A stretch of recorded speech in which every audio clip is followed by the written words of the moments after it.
At kung naghahanap ka ng masarap at murang dessert, ito yung para sa'yo. Simple lang ang mga sangkap at madali lang gawin. Simulan na natin! Dito sa isang pan ay maglalagay lang ako ng gulaman ng 4 tablespoon ng corn flour, 1/2 cup ng sugar at 1/4 cup ng cocoa powder.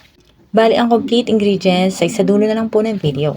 Dahil may mga dinagdag din akong ingredients dyan. Naglagay din ako ng 3 sachet ng powdered milk, saka ko siya inalo. Bali, total of 4 cups ng hot water ang nilagay ko dyan. At bago natin siya isalang, siguraduhin muna natin na lahat ng solid ingredients ay dissolve na. At pagkatapos mailagay ng remaining cups water, saka ko pa lang siya sinalang. At low heat lang po para hindi siya masunog sa ilalim.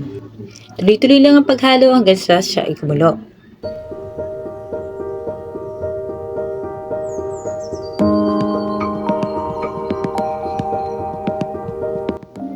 At kapag kumukulo na, ay pwede na natin siyang alisin sa kalan. Sinala ko muna pala yan para mas maging pino yung texture niya. Hindi na lang napakita sa video. Bali dyan, nakagawa ako ng 2 tab. At kung gusto niyo mas marami kayong magawa, ay doblehin niyo na lang yung mga ingredients. Mamaya, dun sa dulo ng video, ay ipapakita ko na lang.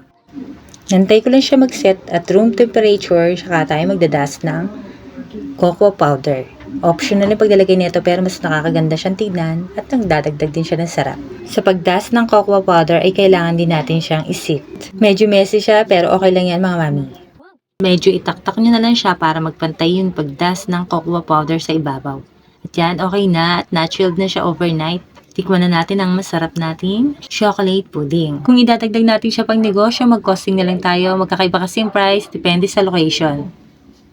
At kung umabot ka hanggang dito, palagay naman taga saan ka para malaman ko rin kung hanggang saan umabot ang video. Yun lang muna at maraming salamat. Bye!